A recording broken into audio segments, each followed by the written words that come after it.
Good evening, Little Masters, and welcome to episode 281 of the Prancing Pony podcast, where only one butt will I allow tonight. But what about second butts? I don't think he knows about those, Pip. I don't think I want to know about those either, frankly. Folks, pull up a bench in the common room and join us. I'm Matt, the Nerd of the Rings, and I'm here with the man of the West, who I hope will think better of me next episode, Alan Sisto. Well, as you know, that depends on the manner of your return, Matt. Folks, join us as Denethor proves he's a wise military leader and a terrible father in the third of our 5 episodes on the Siege of Gondor, the 4th chapter in The Return of the King. Yeah, he has a habit of making us dads feel much better about our shortcomings. Yeah, you know, we could do an episode on the Father Christmas letters and feel like the worst fathers in the world. Mm-hmm. And the remedy for that is just study Denethor for a few days. Exactly. Yeah. Folks, some of you are hearing this show for the very first time. To you, we bid a warm welcome. Here at the Prancing Pony podcast, we are reading, talking, and often joking our way through Middle-earth a few pages at a time. You know, we take a deep dive into the lore, we explore how the story came to be, talk about some of our favorite themes, and a whole lot more. But in a lighthearted and fun way, like friends chatting at the pub. And we're glad you've joined us. And I'm sure you'll be glad you joined as well. But before we get to tonight's discussion, let's take a look and see what's happening with our friends in Meanwhile Elsewhere in Middle-earth. Now, there are actually a few days that pass just in this section of the chapter. We start on the evening of March 10th, we pass through or fly through both March 11th and 12th, and wrap up the section on March 13th. But we've already done Meanwhile Elsewhere in Middle-earth intros for March 10th, 12th, and 13th. So we're stuck with March 11th today. And we start near the top of the stairs of Cirith Ungol. There, Gollum has gone off to meet with Shelob, unbeknownst to Frodo and Sam, who are sleeping. And that's where I'm going to pick up, but Matt's going to join me at the right time.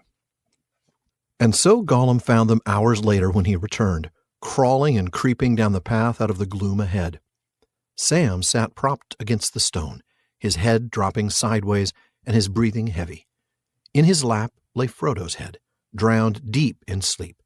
Upon his white forehead lay one of Sam's brown hands, and the other lay softly upon his master's breast. Peace was in both their faces. Gollum looked at them. A strange expression passed over his lean, hungry face. The gleam faded from his eyes, and they went dim and gray, old and tired. A spasm of pain seemed to twist him, and he turned away, peering back up towards the pass, shaking his head as if engaged in some interior debate. Then he came back, and slowly putting out a trembling hand, very cautiously he touched Frodo's knee. But almost the touch was a caress.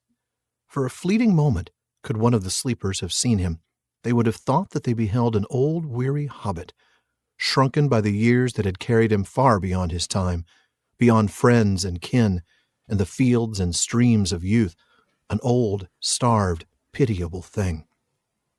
But at that touch, Frodo stirred and cried out softly in his sleep, and immediately Sam was wide awake. The first thing he saw was Gollum pawing at Master, as he thought. "Hey, you," he said roughly. "What are you up to?" Nothing, nice master." "I dare say," said Sam. "But where have you been to? Sneaking off and sneaking back, you old villain." Gollum withdrew himself, and a green glint flickered under his heavy lids. Almost spider-like he looked now, crouched back on his bent limbs with his protruding eyes. The fleeting moment had passed beyond recall. Sneaking? Hobbits always so polite, yes. Oh, nice hobbits.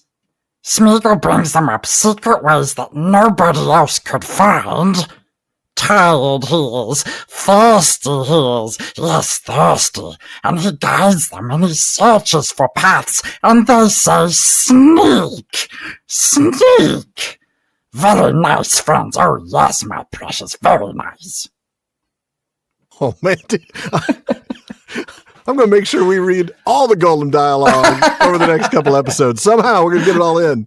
Like, this is a heartbreaking moment, folks. I mean, Gollum nearly repents, but Sam, oh, poor Sam. Now, I know this is a Meanwhile Elsewhere in Middle-earth, and we will get to the other people, but I want to take a few minutes to look at this again. You know, we took a look at this last season, but let's look at a few of Tolkien's letters to see his thoughts on this.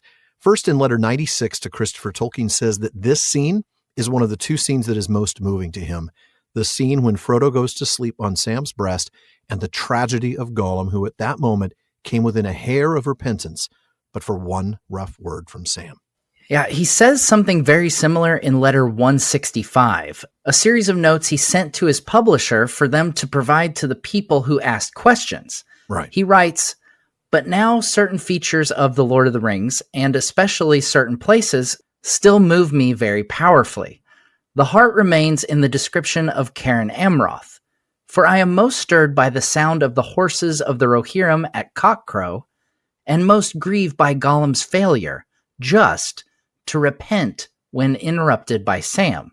This seems to me really like the real world, in which the instruments of just retribution are seldom themselves just or holy, and the good are often stumbling blocks."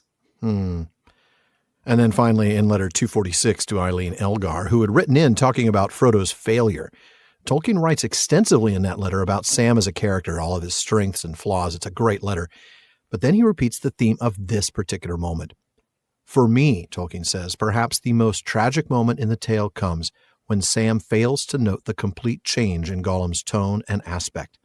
'Nothing, nothing,' said Gollum softly. 'Nice master.' His repentance is blighted, and all Frodo's pity is, in a sense, wasted. Shelob's lair became inevitable." Wow. Just, man, such a hard moment, and you feel so badly for Sam, too. I mean, you realize, of course, he's startled out of sleep. He can't help but think this. You can understand it. But you can, but at the same time, it's one of those moments. It kind of makes me think on a different scale of the moment when Turin wakes up and accidentally kills his friend Beleg. Yes. And every time you read it, you're like, no. Can we have a different ending this time? Stop. Yeah. Don't do that. It's one of those. It's rough. But of course, this incident is certainly not all that's happening on March 11th. So Matt, tell us something else. Let's look forward to the chapter The Last Debate to see what's going on with Aragorn, Gimli, and Legolas. Legolas is telling Merry and Pippin about their journey, and for this day he says, "On the third day we came to Linnea, above the mouth of Gilrain. And there men of Lamadon contested the fords with the fell folk of Umbar and Harad, who had sailed up the river. But defenders and foes alike gave up the battle and fled when we came, crying out that the king of the dead was upon them. Only Angbor, lord of Lamadon, had the heart to abide us, and Aragorn bade him gather his folk and come behind, if they dared, when the grey host had passed. At Pelagia the heir of Isildur will have need of you," he said. Thus we crossed over Gilrain, driving the allies of Mordor in rout before us. And then we rested a while. But soon Aragorn arose, saying, "Lo, already Minas Tirith is assailed. I fear that it will fall ere we come to its aid." So we mounted again before night had passed, and went on with all the speed that our horses could endure over the plains of Lebanon. Oh man, that was great. I can't wait to get there. I know we've looked at The Last Debate, that whole section of the Paths of the Dead being retold. I think we've probably already read every bit of that because we looked forward to that from the Paths of the Dead chapter, but it's still going to be great when we get there. Now, there's one other thing that happens, actually two other things that happen on this day, and we're given a teaser about them in the Tale of Years, where we read, Eastern Rohan is invaded from the north, the first assault on Lorien. And that's all we're given. But if we go halfway through next season and the chapter Many Partings, we can read more.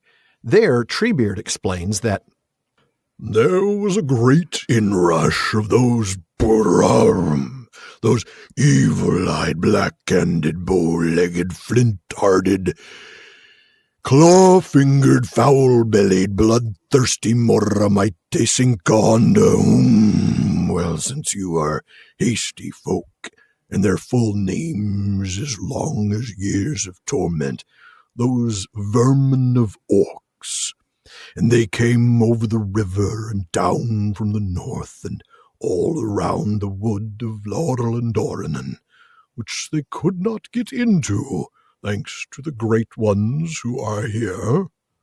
He bowed to the Lord and Lady of Lorien. And these same foul creatures were more than surprised to meet us out on the wold, for they had not heard of us before, though that might be said also of better folk. And not many will remember us, for not many escaped us alive, and the river had most of those. But it was well for you, for if they had not met us, then the king of the grassland would not have ridden far, and if he had, there would have been no home to return to. Whew, I'm going to recover for the next half hour there, Matt. You just take the show. Oh, okay. Sounds good. So that's what's been going on elsewhere in Middle-earth. But before we get into the text, we have a very special treat for you. Oh, we sure do.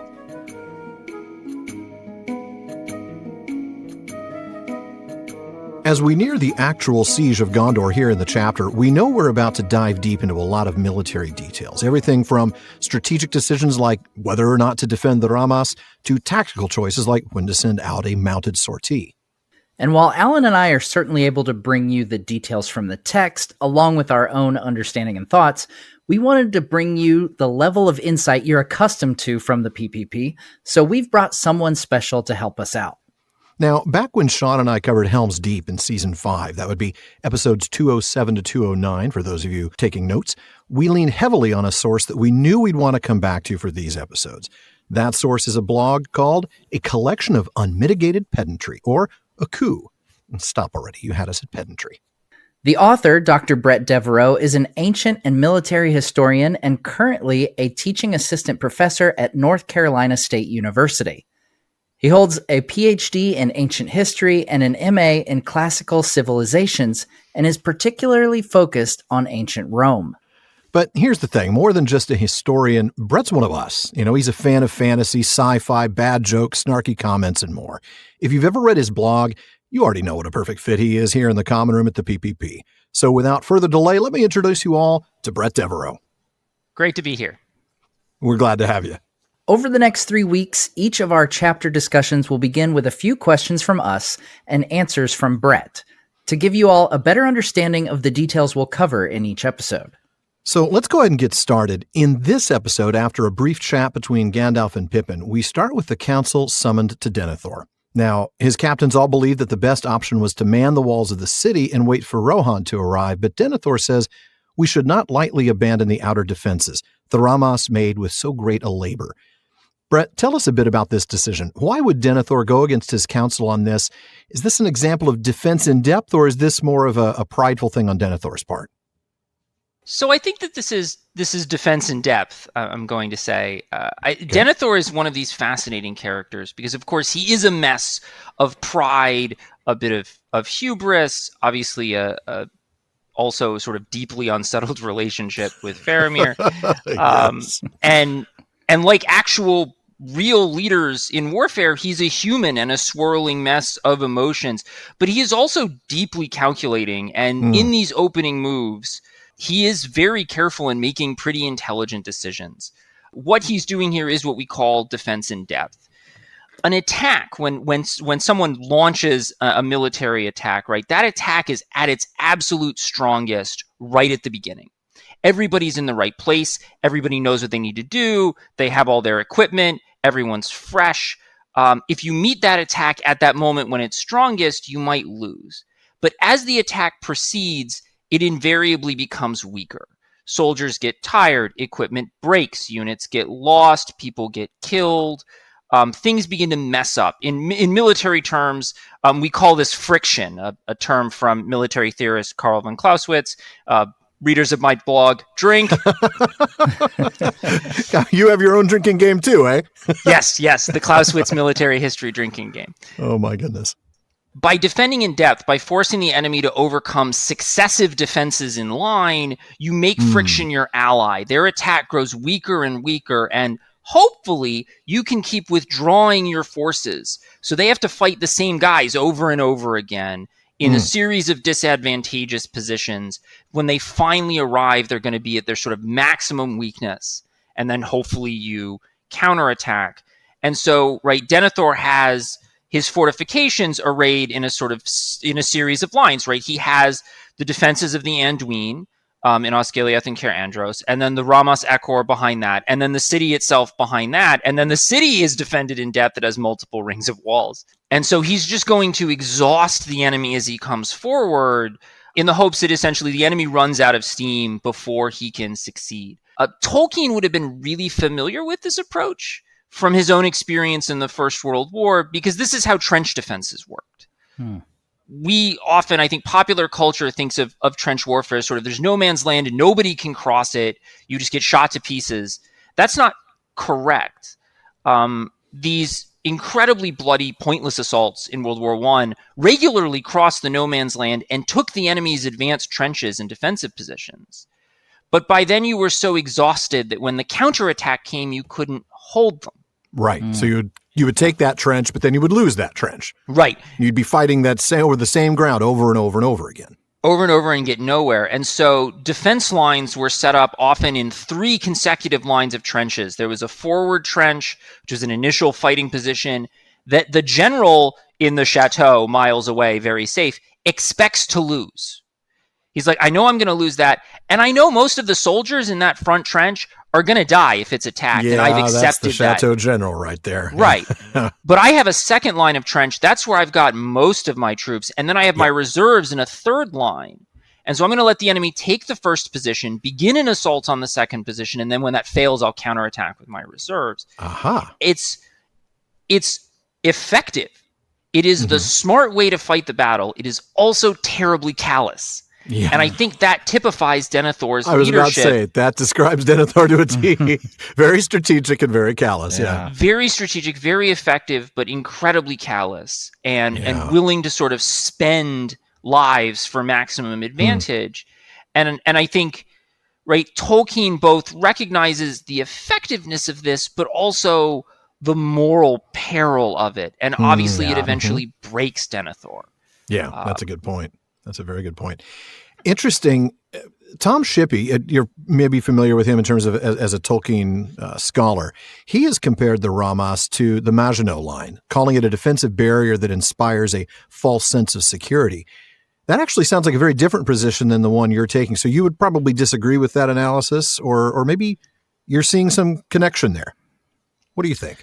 I mean, I partly disagree with his take on the Maginot Line, which... Okay. The Maginot Line did exactly what it was intended to do. It was supposed to channel a German attack through the Low Countries. It did that. The French army then failed to repel that attack. Like, the Maginot Line succeeded. The French army failed. That's a very good point. And much to Belgium's dismay, I would add, in terms of what it did with the... Right. Yeah. Oh, and the Belgians were not thrilled when the Maginot Line went up for this very reason. But we shouldn't get too off topic. No, that's a good point. We'll digress. It's what we do with the PPP, but that would be a really deep digression, yes. Deep digression. I think, reading the text, there is certainly some dismay when the Ramas Ekor comes down. Yeah. But there isn't panic, and it seems like everyone assumed this was going to happen. And certainly, right, all of the generals are like, yeah, we can't defend this thing long term. And Denethor's response is more or less, right, yeah, I'm gonna bleed them for it. And he does. He does, that's true. And, in part, the calculation here is, do I have a commander that can get most of my army back intact over the Pelennor? That's a hell of an ask. And this is something I find so interesting about Denethor. He has such a fraught relationship with Faramir. Boromir was his favorite, and that gets expressed in these sort of venomous exchanges. And yet, the rational, calculating part of Denethor still clearly knows that Faramir is his best general and the guy that can make this plan work. Yeah. And he does. And so I think it's really interesting that some part of Denethor still recognizes that Faramir can pull this off. Yeah. And makes that decision. And then, of course, he's going to, and we'll get to this, I suppose, later, right? He's going to essentially contrive a position where Faramir cannot say no. Right. To make sure that this is the commander he has on the line. Now, Bret, when you touched on this just a second ago, but when it comes to force deployment, Faramir argues that Mordor's forces could afford to lose a host better than Gondor can lose a company. what sort of ratio is that? And can you tell us, obviously speculatively here, because Tolkien doesn't, give us exact numbers about host, companies, and regiments. Can you kind of speculate with us a bit on that? Yeah, host is a very approximate term. It's I think Faramir here is being somewhat lyrical. Okay. Right. A company is going to be a unit of a few hundred men, which, Gondor's force here is in the thousands. So that is a fairly small unit. The reinforcements from the rest of Gondor taken together number a few thousand. Right. And the city's forces are larger than that. So a company is a fairly small deployment. Presumably by host, he means a whole big section of their army. Medieval armies were generally the unit of division here was called a battle. Okay. You usually have an army made of something like 4, 5, 6 battles, and then those battles would be subdivided. I think Tolkien's real obvious equivalent to that division is actually with Rohan, their Arids. Yeah, the Arids, yeah. That's just clearly a battle. You're like, okay, I know what this unit is. I don't know with a host. That sounds bigger. Yeah. Sounds almost like the whole army, but of course it couldn't be. Right. I mean, but it almost could be because, the Mordor's advance That's true. is made of 3 mutually supporting lines of advance, right? You have the northern push into Anorion, the main effort into Osgiliath, and then the southern effort up the Anduin and with the ships. And so and then there is a reserve force behind all of that, right? Because the men of the Easterlings and the men of Harad arrive late to the battle.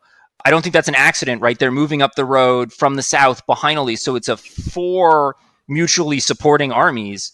The Witch King does lose a host and keep fighting. That's a good point. Yeah. He does indeed. So in some ways, it's bizarrely, literally true. And I will say, I just have to say one thing that I just love the heck out of this chapter is that we find out about the movements of all of these units when the characters do, which is often well after they've taken place, right? We don't know yet that Carandros is already gone. Yeah. When they're having this conversation, they don't know that yet. But Tolkien is this sort of really kind of show his work flex in that it's all in the appendix.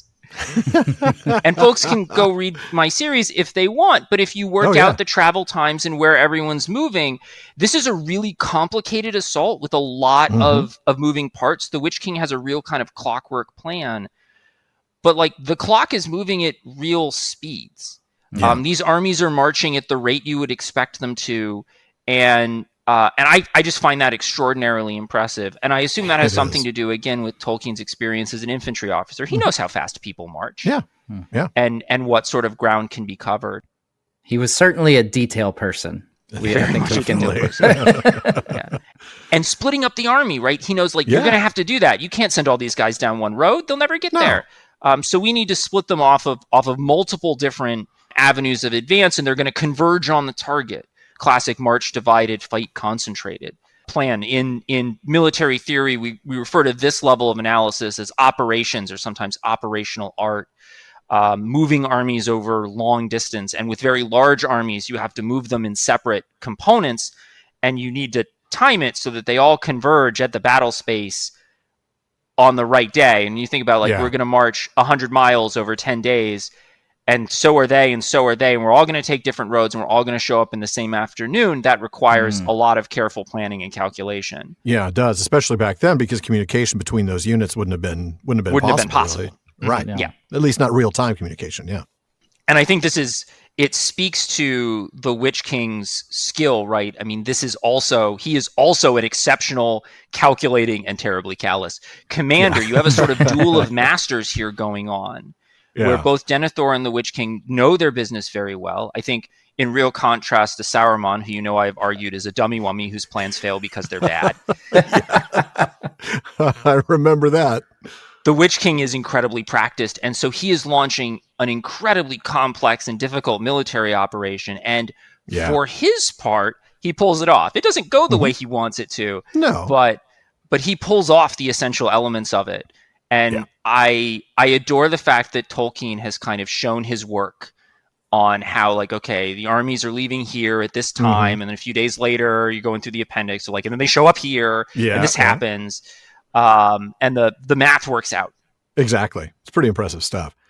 Now, going back, you mentioned about Cair-Andros already being lost, and of course, like you said, they don't know that. So when Denethor insists on holding Osgiliath, the Prince of Dol Amroth is arguing, irrelevantly as it turns out, that in order for that defense to be effective, they'd also have to defend Cair-Andros. Now, Denethor doesn't go along with that. He continues to insist, though, that they not yield the river and the Pelennor unfought. This idea that you said that they're going to bleed them for making that crossing. Now, it's too late in practice for them to defend Cair-Andros. Was that, in hindsight, the right decision? I mean, maybe they needed to defend it earlier, but is focusing the defense on one location the right call here? Is this more defense in depth rather than spreading it out and having, let's say, less friction at two places? What do you think Denethor is trying to accomplish by this particular decision, given the overwhelming force that his intelligence says they're facing? Right. So Cair-Andros is manned. This is made clear. There are guys there.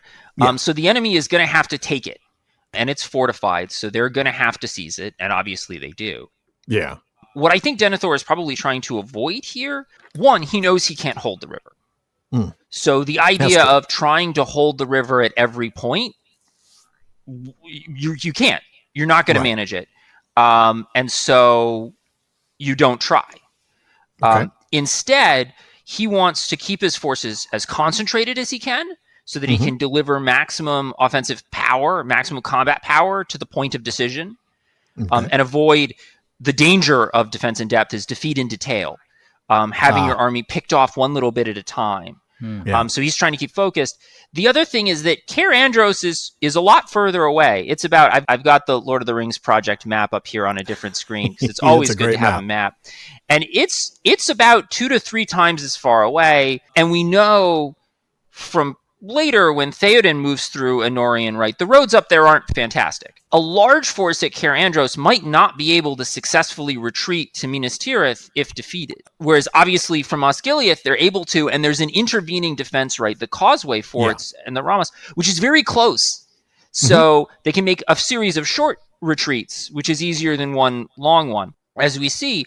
So I think it's the right call. Though, once again, it's Callus. He's signing the death warrants of all of those men at Cair-Andros because he is neither reinforcing them nor withdrawing them. That's the thing. Exactly. I mean, maybe withdrawing them makes more sense from that perspective, but then you're not slowing down the advance at all. Right. You're not inflicting the friction. Yeah, exactly. This may not be a wall, but it is a speed bump. It's just a speed bump made up of really nice Gondorians who died. Yeah. Now, that question actually, or that answer, I should say, really leads into the next question, Matt. Yeah, so later in this episode, we'll find out that Faramir has indeed lost the passage of the river and is retreating to the Causeway forts along the Ramas. Defense of the river has put Faramir and his men in a situation where even a retreat is going to prove difficult. So the question for you is, would good commanders ordinarily think about these things like ease of retreat when making decisions like this? And what circumstances would make a retreat possible? So yeah, you want to think about withdrawal. I study the Romans. One of the things that the Romans are famous for doing is they pitch a fortified camp every night. The Greeks look at this and they're like, "Are you nuts? That sounds like a ton of work." And the Romans are like, "Shut up, I'm digging." That's great. Love that. A fortified camp every night. And one of this is that if you fight the battle in the morning and you lose, or it's going badly, you can retreat into your fortified camp, and the enemy may be able to defeat you on the open field, but may still not have enough fighting power to storm your camp, which may enable you then to withdraw under cover of night or set up for another battle or otherwise, reposition. So thinking about this sort of question, what do I do if this goes badly? Do I have a backup plan is a good one. Now, retreating in good order, and I'm sure I'm going to say this about 1 billion times, retreating in good order is one of the hardest things for armies to do. The issue is psychology. We humans are, panicky creatures. And the instinct, right, in a battle, people are trying to kill you. Every part of your evolved instinct is telling you to run away. But to retreat effectively, an army cannot just scatter. No. You have to keep everybody together. You have to retain combat power. That forces your enemy to not pursue you recklessly, but to advance slowly and carefully. You may have to break off units to turn around and bloody the enemy's nose to slow them down and then continue the retreat. You may need screening elements. In the end, Faramir screens with his cavalry. That's why they withdraw last. That's the right choice. That's one of the things cavalry can do for you because they're so mobile. And so it's really hard to coordinate, but you also have to just overcome the fear.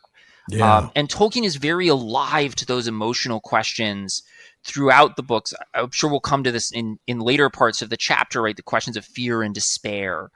And so it's really hard to do. That said, if it can be done successfully, the combination of fortifications and terrain make this just a nightmare for an advancing bad guy force. They need to make an opposed river crossing. That's hard. You're going to take a lot of losses doing that. They have just so many boats they can do it just en masse. But they do take heavy casualties, we're told, doing it. And then your prize for having crossed the river, right? Your enemy bleeds you across the river, probably mashes up your crossing forces a bit, and then retreats before you can do them much damage. And your prize is having to fight the same guys again, and now they're in some forts. So now you've got to storm the forts. And your prize, once you've stormed the forts, is a running battle across the open Pelennor. And your prize for that is getting flattened by a cavalry sortie. Congratulations, you win. And this is the sort of, again, it's a strategy that requires Denethor to risk a lot. It's a big gamble, but there's no point in playing it safe here. And it requires him to be very callous about Faramir's life. But on the flip side, right, it is an excellent use of the terrain. Again, if the army can be held together over successive retreats, which is really hard to do. That is. And that actually really does lead to my last question for this episode. Later, Gandalf tells Denethor that Faramir is resolved to stay with the rear guard, lest the retreat over the Pelennor become a rout. Now, we've talked a little bit about that psychological difficulty of retreating. A rout is then, I take it, that whole idea of men just scattering and running rather than being an organized retreat. Tell us a little bit about the role and composition of a rear guard in protecting that retreat. What's the function and what do they look like different than the rest of the forces there? So, different armies are going to arrange their rear guard differently. Obviously, you hope your army is not doing a pressed retreat like this, but it might. Roman armies actually had in the Republic had an infantry rear guard. The last line of the Roman infantry were the triarii. They were the oldest soldiers, and at least in theory, if the battle was going badly, you sacrificed them to get the rest of the army off the field. Here we see a cavalry rear guard. That makes a lot of sense, especially for a more kind of medieval context army.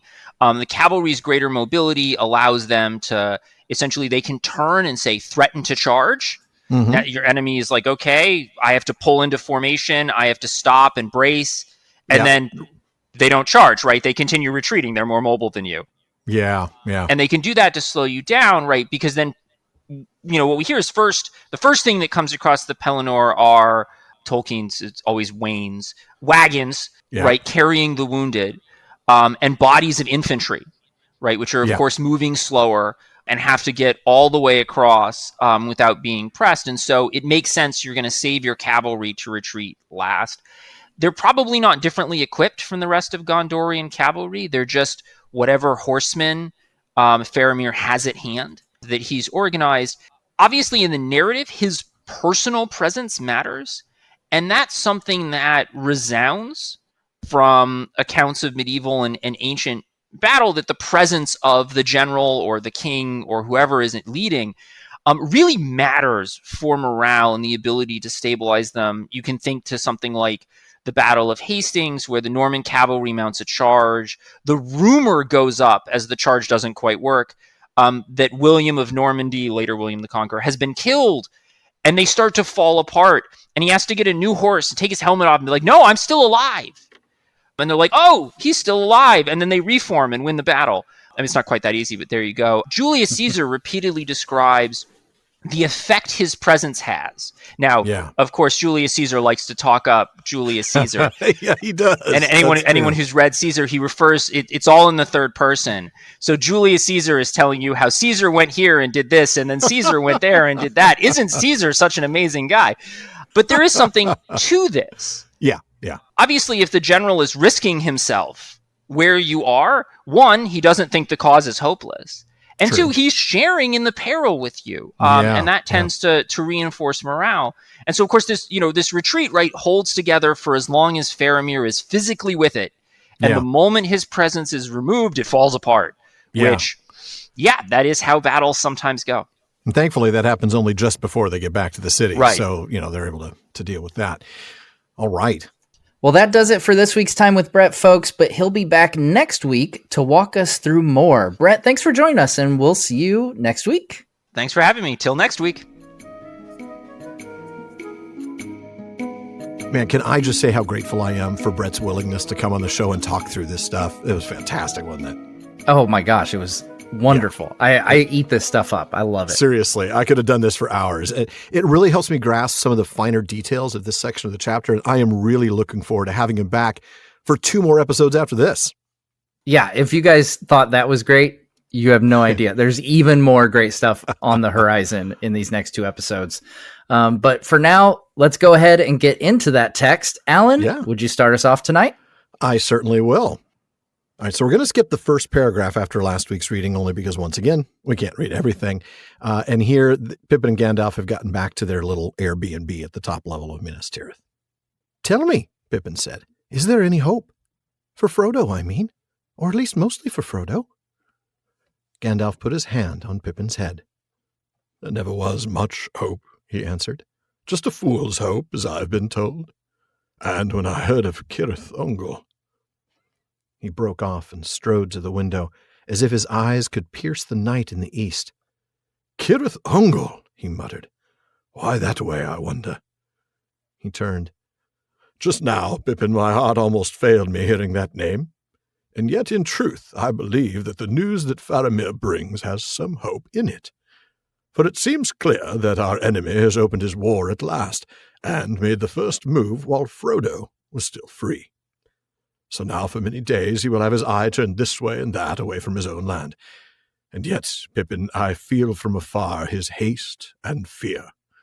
He has begun sooner than he would. Something has happened to stir him." Gandalf stood for a moment and thought. "Maybe," he muttered. "Maybe even your foolishness helped, my lad. Let me see. Some 5 days ago now you had discovered that we had thrown down Saruman and had taken the stone. Still, what of that? We could not use it to much purpose, or without his knowing. I wonder. Aragorn? His time draws near, and he is strong and stern underneath, Pippin. Bold, determined, able to take his own counsel and dare great risks at need. That may be it. He may have used the stone and shown himself to the enemy, challenging him for this very purpose. I wonder. Well, we shall not know the answer till the riders of Rohan come, if they do not come too late. There are evil days ahead. To sleep while we may." "But," said Pippin. "But what?" said Gandalf. "Only one but will I allow tonight." "Gollum," said Pippin. "How on earth could they be going about with him, even following him? And I could see that Faramir did not like the place he was taking them to any more than you do. What is wrong?" "I cannot answer that now," said Gandalf. "Yet my heart guessed that Frodo and Gollum would meet before the end, for good or for evil. And that's where I'll stop." So backing up to actually the part that we skipped there, we find out that Gandalf, Pippin, and Faramir head out from their meeting with Denethor. Mm-hmm. And then we pick up with what Alan read here. Gandalf and Pippin make their way back to their place in a night that is deep black. Oh, yeah. Clouds. I mean, that darkness overhead is blocking out all the stars. Yes. And they're not saying anything until they get back to their quarters. Yeah, there's something interesting there. It's not as though the walls have ears. It's not that there are spies in Minas Tirith, but there's something probably so menacing about the darkness that you just want to wait until you get to a safe place to, It's like, let's light a candle or get some light, before we start talking. So when they get back, Pippin asks Gandalf if there's any hope for Frodo, but it's interesting. He does change it a little bit. He does include a little bit of hope for himself because he says at least mostly for Frodo. Yeah. I like that. It's very human. I also thought in another very human gesture, Pippin takes Gandalf's hand before asking this question. There's a real intimacy here and a real desire for, I don't know, for Gandalf's role almost as a father figure here rather than just the sort of harsh taskmaster he sometimes is for Pippin. Yeah. Well, and I think this is a great, point in the text where you realize how far they've come, these two characters, since Fool of a Took. Mm-hmm. Yeah. So we see Gandalf is gentle in replying. He places his hand on top of Pippin's head. Yeah. Yeah. I like that. It's very, very kind. Yeah. And he answers honestly, there's never been much hope, but there is some. Right. There's never been much hope, but that means there has been some hope. Let's just talk about that real briefly. I mean, it's not the absence of hope, right? I mean, there's no reason to despair because at least there's some minuscule measurable amount, even if it's parts per million. Yeah. And that's, as we see this time and again, that's what these great Tolkien heroes cling to. And they're often rewarded for that. Yes, they are. That's true. That's where the eucatastrophe comes from, isn't it? So, Gandalf even agrees, interestingly enough, with Denethor here. It is a fool's hope. As I've been told, as Denethor just said to me, it's a fool's hope. But it is still a hope. And then we move on to this whole thing of Cirith Ungol, which, speaking of hope, right, it nearly caused the hope that Gandalf has to fade away, right? It caused his heart to fail. Yeah, and so he goes back to the news that Faramir brought to them. Gandalf says there are some hopeful things. Okay, so that's important, right? I mean, if his hope is fading from the name of Cirith Ungol, then okay, let's find some good in this news. Yeah. Yes. So Sauron has begun to move. His forces are moving, and he will be distracted enough that this could help out Frodo, who's heading into the belly of the beast, so to speak. Yeah, that's true. It certainly isn't likely to hurt him, right? I mean, if anything, it's going to draw Sauron's attention elsewhere. Yeah. Right. And as we've talked many times, and I'm sure we'll cover many times going forward as well, Sauron's move is one, Gandalf points out, is made out of a sense of fear and urgency. Yeah. And we see this time and again with Sauron in particular, when that's one of the great skills of Gandalf in particular, but the free peoples in this War of the Ring is making Sauron move before he is absolutely 100% ready to. Which is really, in a way, if Sauron just could add patience to his list of traits, right? Yeah. Terrible, evil, dark lord, all conquering, all these things. It's like Minas Tirith isn't going anywhere. It's still going to be there if you just wait, But yeah, he doesn't think he can. And in this case, it's not just Gandalf, but of course Aragorn who has led to that. And that's right. That's what Gandalf's thinking through, right? What could make Sauron move early? So he thinks about, Pippin using the Palantir all the way back shortly after that encounter with Saruman. He rules that out, actually. that wouldn't matter, right? It really wouldn't. Would the defeat of Saruman make Sauron launch his attack early? No, he didn't. Whatever. Saruman, I was going to take him out next. It doesn't really matter that Saruman's gone, right? Just did my next job for me. So exactly. Thank you very much. Right. I'll send you a gift package. But then, he in thinking about the Palantir, Gandalf comes to a more likely reason, which is Aragorn, who he describes as strong and stern, bold, determined, etc. Yeah. And says that Aragorn may have used it. Which is correct, of course. Yeah. which is correct, as we know. Mm-hmm. In fact, he guesses that Aragorn's purpose in using it would have been to provoke exactly this. Yeah. An early and misguided effort by Sauron. And I have to compliment Pippin here, because Gandalf kind of like goes down this this rabbit hole of thought, and Pippin just shuts up and lets him, which is not think. Pippin's usual MO. Right, yeah. I compliment Pippin. He's come a long way. Yeah, he really has. You're right. But then, of course, Gandalf acknowledges the obvious. Well, whatever the case, whatever happened, we're not going to know it until Rohan comes. Yeah. And we're only going to know it if Rohan comes in time, really. Yes. I do like, though, that he doesn't say if they come at all. He knows they'll come. He knows Even though he left long before their forces were mustered, long before the Red Arrow arrived, he knows Theoden's coming. Yes. Yeah, it's just a question of whether they're going to come in time to help them or if they'll just be dislodging feasting orcs at that point. Exactly. Yeah. Well, they'll do one or the other. And that's when Pippin responds with one of his famous "but" comments. I love that. And now, if we go back to the end of season 5, when you and Sean covered book 3, folks might remember when Gandalf was riding with Pippin toward Minas Tirith, and Pippin just kept asking question after question. Over and over and over, yeah. Yes. In fact, he knew he was being a bit of a pest, I think. Yes, he did, yeah. As we read about him asking another question about the Palantiri, then see that he is delighted and astonished at getting answers to so many questions and wondering how long it would last. Oh, I'm so surprised. Gandalf's answering my questions. I wonder how long he's going to keep doing this. Not long. He just keeps rolling with it. Just keep rolling with it. Exactly. Not long is the answer, though. A few paragraphs later, Gandalf responds when Pippin says, "But I should like to know," with the following. "Mercy!" cried Gandalf. "If the giving of information is to be the cure of your inquisitiveness, I shall spend the rest of my days in answering you. What more do you want to know?" So, yeah, I it's a great little dynamic here.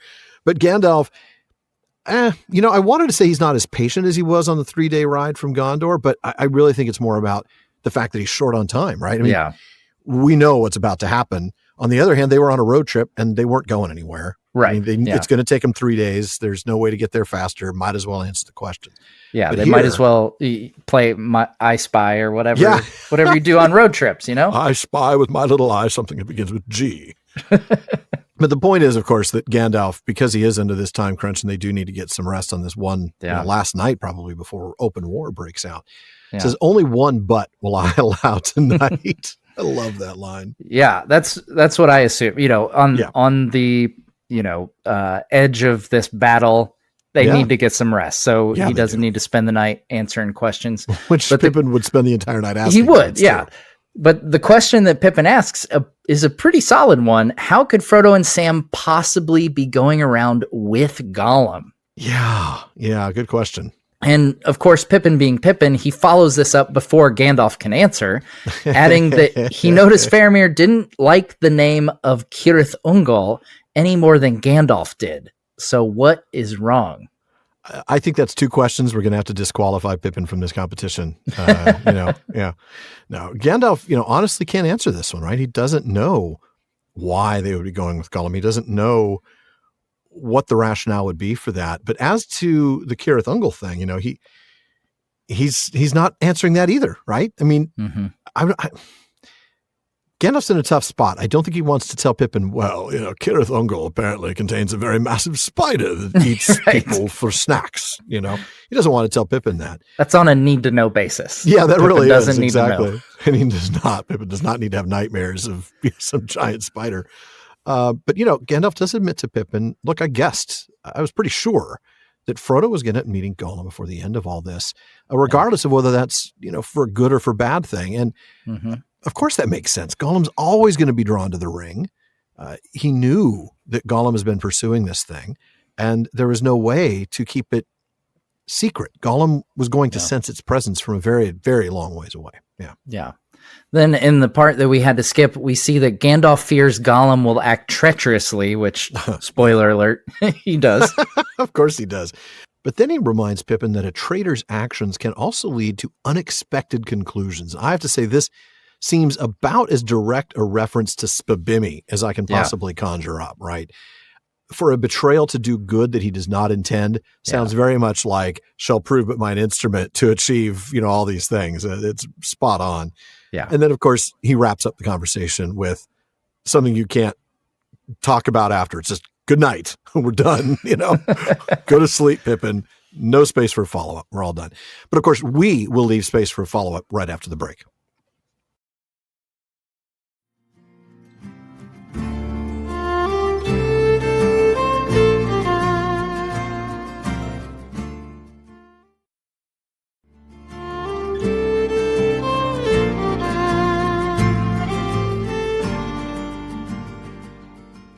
Before we get back to the text and Gandalf's limit on butts, we want to make sure you know that even after you've listened to this episode, there is a lot more talk going on at the Prancing Pony Podcast. The PPP has an amazing listener community.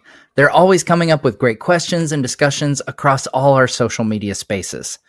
Check out our common room on Facebook, our dedicated subreddit, Twitter, and more. Now on Facebook, just look for the Prancing Pony Podcast. Follow the page to get the news, but please be sure to join the group to get involved in some really great discussions. Or if you prefer Reddit, find us there at r/prancingponypod. On Twitter and Instagram, we're simply at Prancing Pony Pod. And please be sure to check out the Rings of Power Wrap-Up. That's my newish podcast with Sarah Brown and James Tauber, where we discuss, analyze, and speculate all about Amazon's television adaptation of J.R.R. Tolkien's Middle-earth. Alan, Sarah, and James take deep dives into the lore behind the show, or the lore that should be behind the show, talk about themes and characters, and interview folks involved with the show. So look for the Rings of Power Wrap-Up and subscribe wherever you listen to podcasts. And check out @Rings Wrap-Up on social media for more.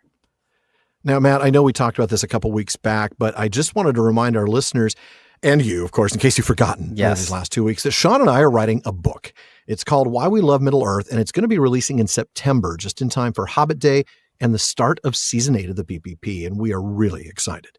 I am really excited to read the entire book and to get words of wisdom from Sean and to get words from you as well. I note the absence of wisdom there, Matt. Well played, sir. Well played. Alan, remind our listeners what the book is about. Happy to. So, with last year's release of the Amazon show and the other ways the fandom is growing, we believe that a brand new group of viewers is going to be looking to learn more about the rich world of Middle-earth fandom. Why We Love Middle-earth is going to be a guidebook for those diving into Middle-earth for the very first time, but also for legendary veterans looking for more information on a very specific aspect of Tolkien's works and the fandom. Now, the book is going to be a collection of short chapters, each serving as an introduction to a different one of Tolkien's books, or to a different topic of study, or to a different fan interest. The idea is to draw readers deeper into Middle-earth and the fandom as they read along with us. And you and Sean have been kind enough to let me preview the first chapter and the table of contents. And honestly, it looks like it's going to be a great read for fans, new and old. You'll be talking about the Legendarium, of course, but also about adaptations, art, games, online communities, fan gathering, the languages, and more. That's right. Now, the book, we're trying to make sure that it mirrors the experience of listening to the podcast as much as it's possible to do in a book. So there'll be plenty of asides and digressions, commentary in each of our two voices, sidebars, plenty of pop culture references, and bad dad jokes. Now, pre-orders are available now, so please check out our socials and our website for more info. For now, though, let's go ahead and get back to the story. Matt, would you pick up a few paragraphs later? Absolutely. Early in the morning, the council had been summoned. There, all the captains judged that because of the threat in the south, their force was too weak to make any stroke of war on their own part, unless perchance the riders of Rohan yet should come. Meanwhile, they must man the walls and wait. We should not lightly abandon the outer defenses. The Ramas made with so great a labor, and the enemy must pay dearly for the crossing of the river. That he cannot do, enforced to assail the city, either north of Caer Andros because of the marshes, or southwards towards Lebanon because of the breadth of the river. That needs many boats. It is at Osgiliath that he will put his weight, as before when Boromir denied him the passage. That was but a trial, said Faramir. Today we may make the enemy pay 10 times our loss at the passage, and yet rue the exchange. For he can afford to lose a host better than we to lose a company.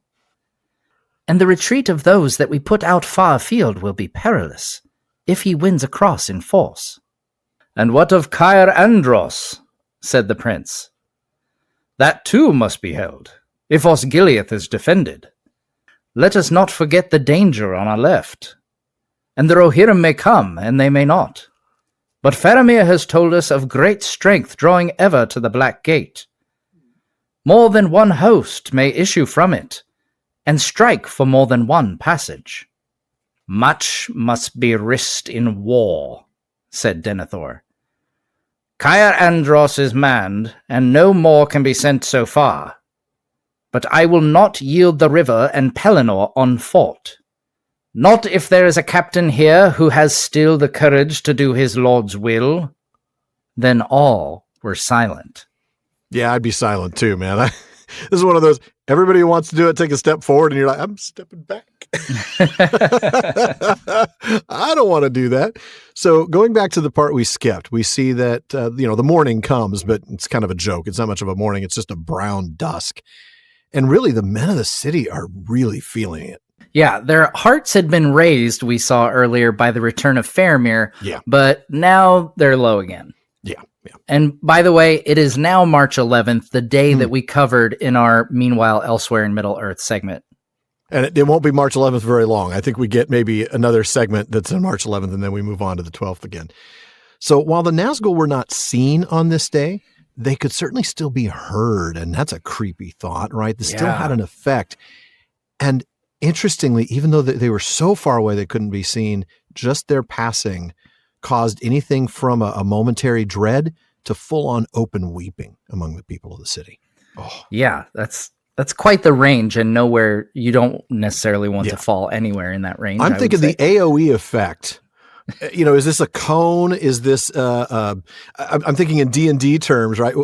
I want to know the dice throws and what people have to roll as a saving throw against Fear of the Nazgul when they're out of visual range. This is crazy.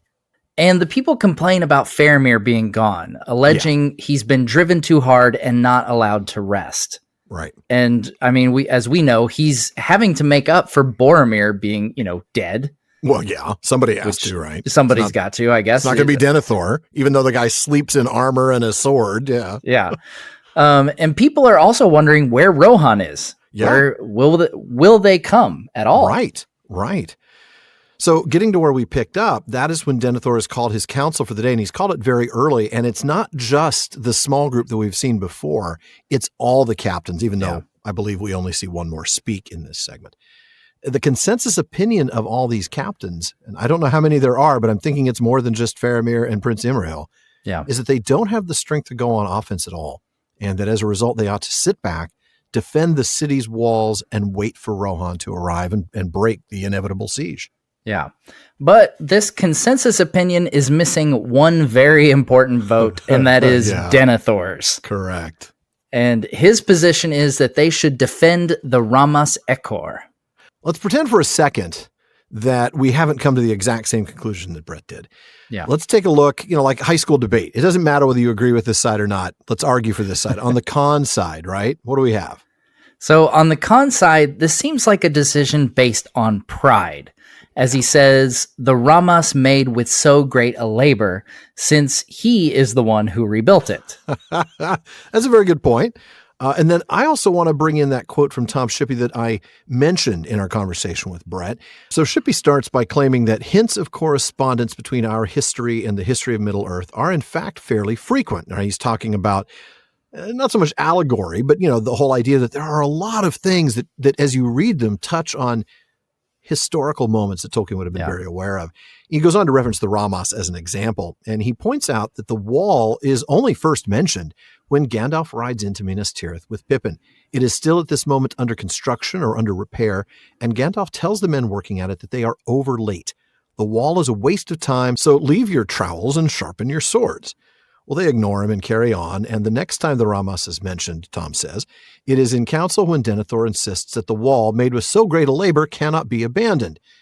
Faramir objects to the idea of garrisoning it, seconded by Imrahil, the prince of Dol Amroth, but Denethor insists, and it is his insistence that leads to the wounding and almost the death of Faramir later on in the same chapter.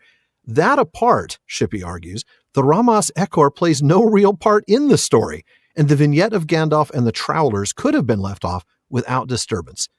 On the other hand, the image of men and labor wasted guarding a wall which served no purpose could hardly fail in the 1950s to remind readers of the Maginot Line, built or half-built in order to secure France forever from German invasion, but in the end strategically pointless, influential only in contributing to a sense of false security.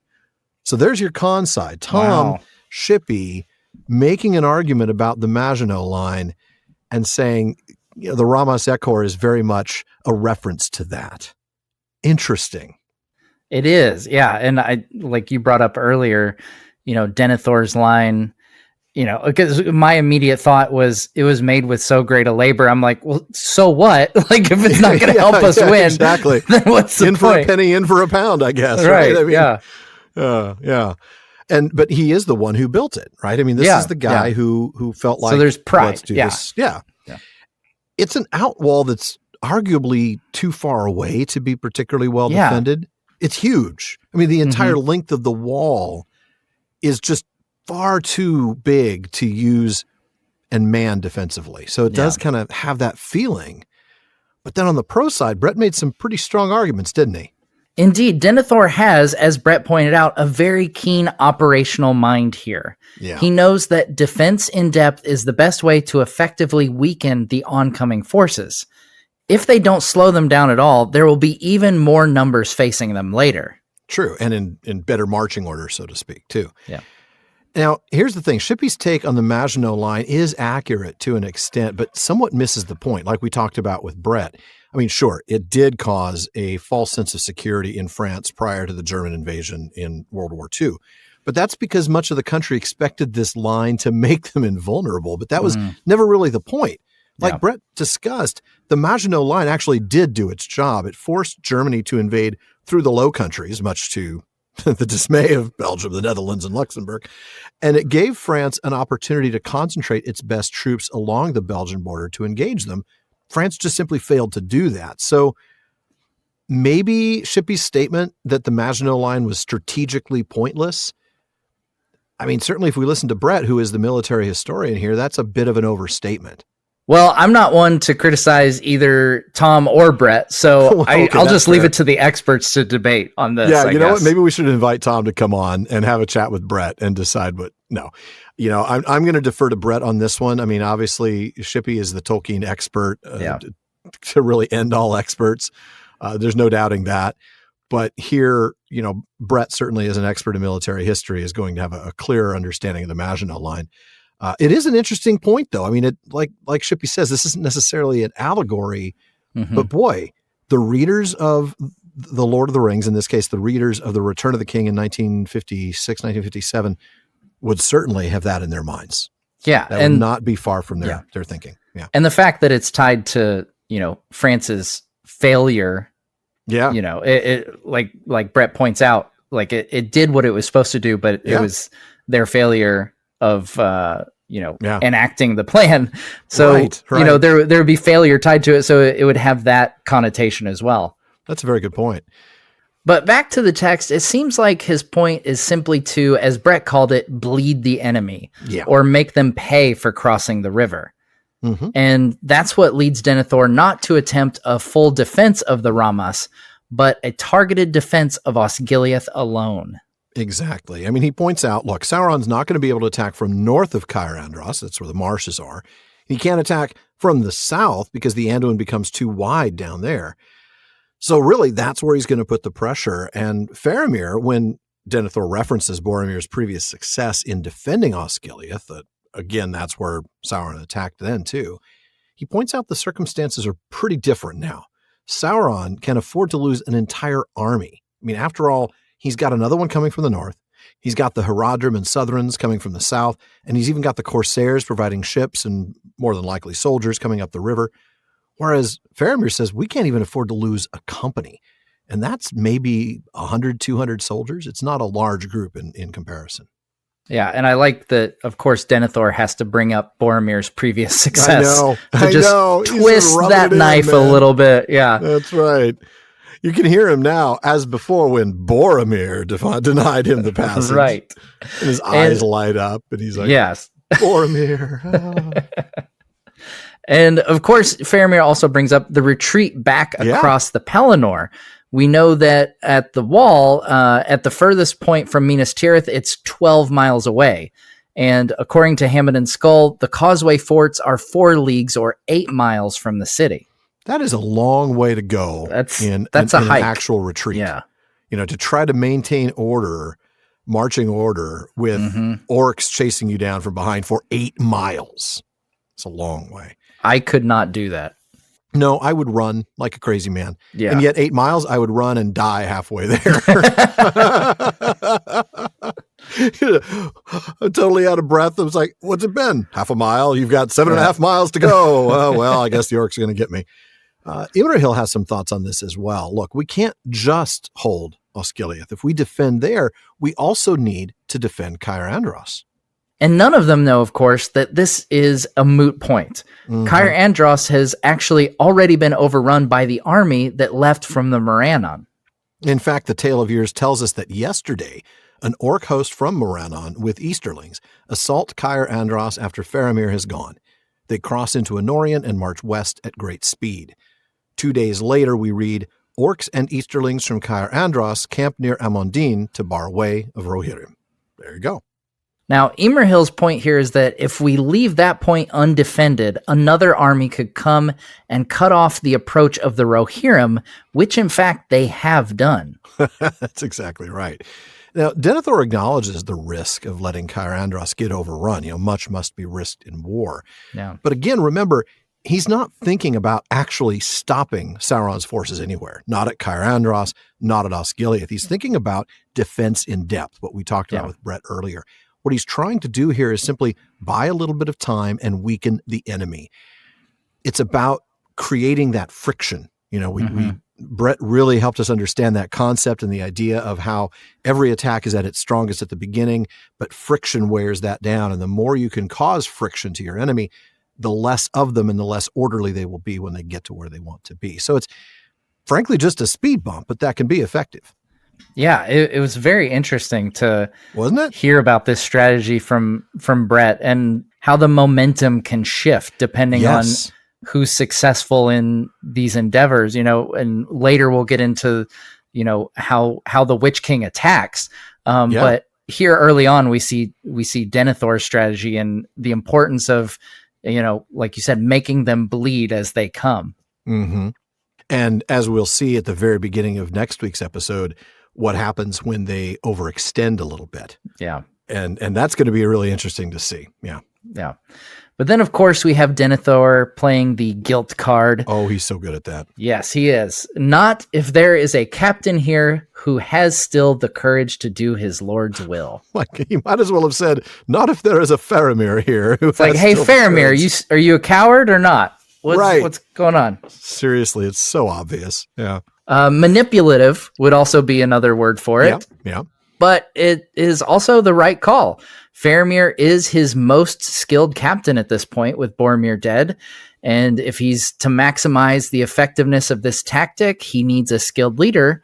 So he forces Faramir into it, as we'll see in the next passage, which Alan will pick us up with.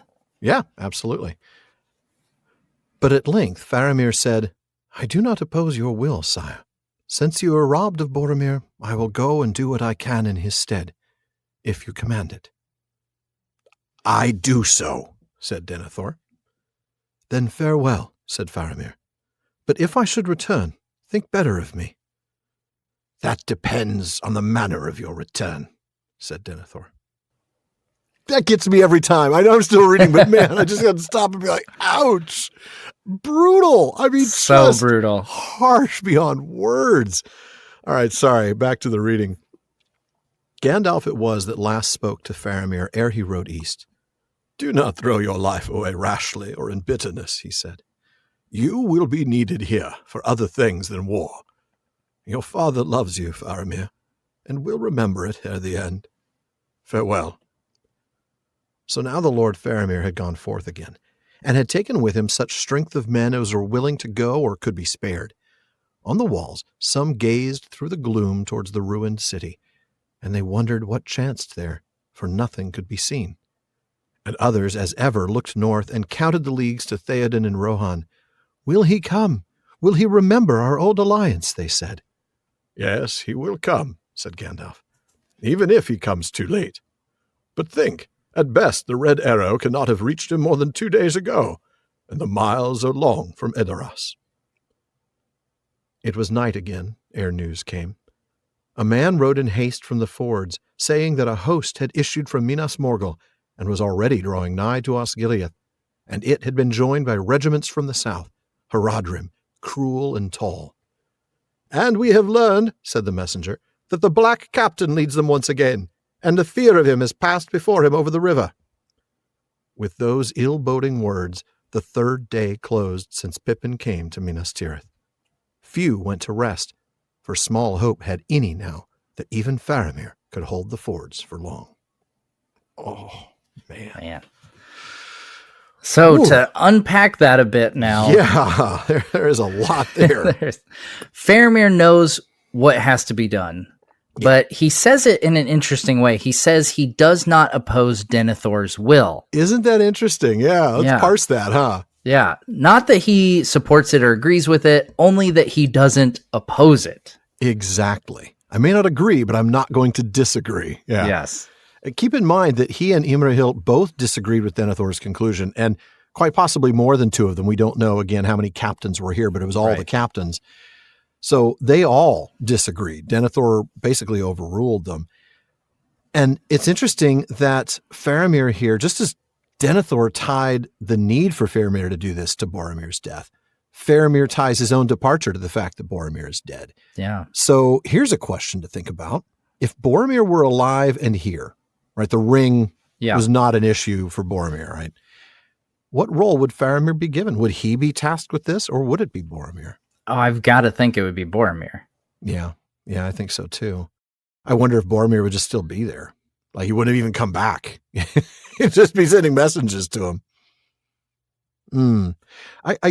I always wonder about that. Like, what would Boromir be doing here? What would this meeting of the captains be like?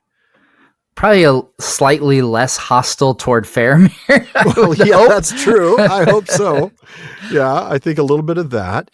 Yeah. I have a feeling that Denethor wouldn't have been alone in saying we have to defend the Ramas. I get the feeling that Boromir would have been as Is it chip off the old block a little bit? Yeah. Yeah. I mean, maybe not the level of strategic genius that Denethor is, but the level of aggression and intent to show courage, right?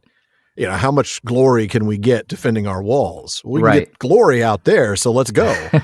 I think back to Faramir, just talking about how Boromir was always looking for the glory of Minas Tirith and his own glory therein. Yeah, and it's a great, going back to your original question, what role would Faramir be given? It makes me wonder, would they send two captains out to do this? Or would it just be Boromir? Would he send both? Or, would Faramir be left back like Imrahil is? Maybe he might have sent Faramir to defend Caer Andros while Boromir got sent to defend Osgiliath. Oh man, I don't know. Impossible to answer, but an interesting question to think about, isn't it? Yeah, it really is. And finally, Faramir, he doesn't just volunteer. He says, if you command it. That's right. I don't disagree, so I will do it. I don't oppose your will. But I'll only go if you command it, right? I'm not going to just volunteer for this. And of course, Denethor does command it. So Faramir goes, yeah. But as he does, he issues that heartbreaking line, think better of me. Oh man, I want to give him a hug. Faramir, it's going to be okay, bud. Yeah, and in a stunning example, I love this. I endeavor to be like this with my own children. In a stunning example of the kind of unconditional love that a father should show to his children, Denethor says, well, that depends. Yeah. Father of the Year. Seriously, the competition for Father of the Year in Minas Tirith is very much up for grabs. Yes. It's anybody's for the taking at this point. The bar is low. The bar is very, very low in Minas Tirith. Just don't actively wish for your child's death. That's the starting point. That is the starting point. Do we have anyone can beat that? Seriously. You're up for the award. Wow. So brutal. We fast forward to Faramir's departure for Osgiliath, and Gandalf gives him counsel. Yeah. He knows that what Faramir is doing could lead to his death, and he knows that Faramir is desperate for his father's love. Yeah, this is a dangerous combination. I mean, really. And Gandalf tells Faramir, look, you're needed here in the city for things other than war, so don't approach this as a one-way mission. Yeah. Either in bitterness towards your father or in some impetuous attempt to please him. I want to ask you, Matt, what do you think Gandalf means that he's needed here for things other than war? Is he already thinking about Aragorn's accession to the throne? That was my first thought, was that, you know, he's thinking you are the heir of the stewardship. Yeah. You're going to be needed for that, perhaps. I mean, the other possibility, he could simply be thinking of the impact that Faramir has on morale. We saw how that played out earlier when he came back to the city, or, you know, how he might lead the city as a steward down the line. Yeah. You know, I thought about that as well. Certainly the impact on morale is something that I think might be in play. I don't know about the idea of him being the future steward, because remember, Gandalf knows full well there's not going to be a steward anymore. Either Gondor is utterly destroyed, or the West is victorious and Aragorn becomes king. Yeah. Although, what if the West is victorious, but Aragorn dies in the attempt? Oh, ouch. I hadn't thought about that. Yeah. So Gandalf, you know, he has a long view, so maybe he's thinking about all the different kinds of scenarios. That's a good point. Yeah. I mean, if Aragorn dies, but somehow the ring is destroyed and Gondor defeats or drives off Sauron's forces, they're still going to need a leader, and it's probably not going to be Denethor at this point. Probably not at that point, no. Yeah. Well, whatever the case, you know, we clearly don't know for sure. Gandalf gently reminds Faramir that his father really does love him and might eventually possibly remember that fact if somebody bumps him on the head hard enough. Honestly, one could accuse Gandalf of a little wishful thinking here, but it's the kind of wishful thinking you want to tell somebody who's going off on a nearly fatal mission. Right. Yeah. Please don't die. Yeah. Yes. And I think, you know, there's something to that, the way, you know, you said earlier, don't approach this as a one-way mission. And you think about how, I mean, gosh, we could spend hours with actual psychiatrists, I'm sure, talking about the effects this would have on someone's kid. Here. Yeah. Yeah. But like, you can imagine, you know, a leader going out and feeling either A, it's a one-way trip, or B, I have to hold this as long as possible, to the point where it's beyond wise to do so. Yeah, exactly. And so, I really like that Gandalf is trying to, you know, give him a little bit of, you know, wisdom here before he goes off on this. Sort of temper that tendency to maybe be a little too aggressive. Yeah.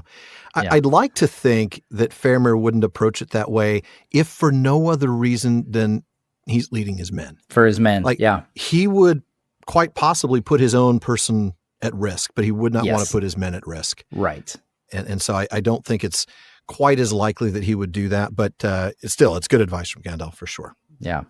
So Faramir departs with a small force, those willing or those who could be spared, to Osgiliath. We switch to a quick glance of the people of the city now as they look to Osgiliath.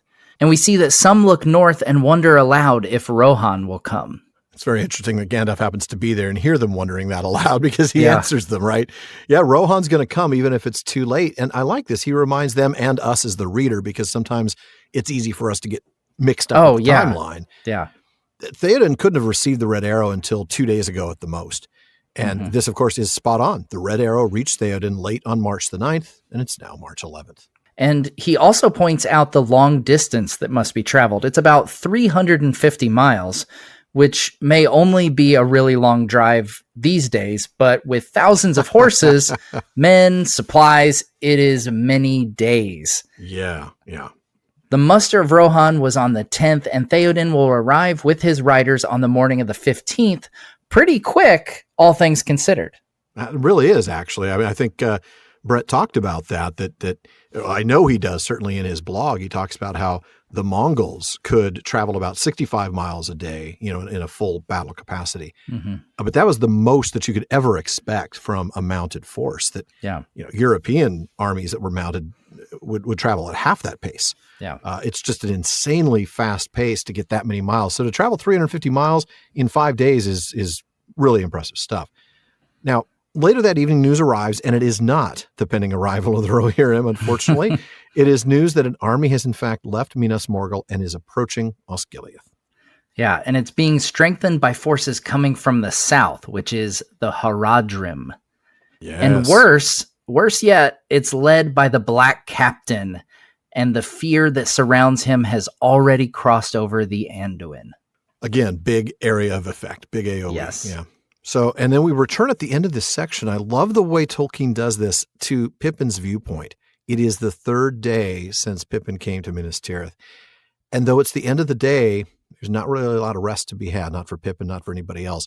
Nobody expects Faramir to be able to defend the river crossing for long against a full army led by the Witch King himself. Though I will say that he has a better chance of that than of retaking a city with a cavalry force on the charge. I'm just dinging the films here a little bit. I get why they did that, but it's just, to me, I mean, come on, that you're going to have to dismount your horses and get into the city. So how are you going to do this? This is just, in that case, it's literally a suicide mission. And at least here, it is more of an operational decision and a tactical, opportunity to bleed the enemy a little bit, to make them pay for the river crossing and then pull those forces back. Hopefully with minimal loss. Yeah, absolutely. But for now, I'm going to have you pick up exactly where I left off with the next day. So what are we going to go into? March 12th, right? That's right. All right. The next day, though the darkness had reached its full and grew no deeper, it weighed heavier on men's hearts, and a great dread was on them. Ill news came soon again. The passage of Anduin was won by the enemy. Faramir was retreating to the wall of the Pelennor, rallying his men to the causeway forts, but he was 10 times outnumbered. If he wins back at all across the Pelennor, his enemies will be on his heels, said the messenger. They have paid dear for the crossing, but less dearly than we hoped. The plan has been well laid. It is now seen that in secret they have long been building floats and barges in great number in East Osgiliath. They swarmed across like beetles.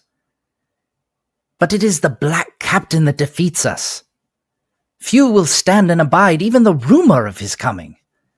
His own folk quail at him, and they would slay themselves at his bidding. Then I am needed there more than here, said Gandalf, and he rode off at once, and the glimmer of him faded soon from sight. And all that night Pippin alone and sleepless stood upon the wall and gazed eastward. The bells of day had scarcely rung out again, a mockery in the unlightened dark, when far away he saw fires spring up, across in the dim spaces where the walls of the Pelennor stood.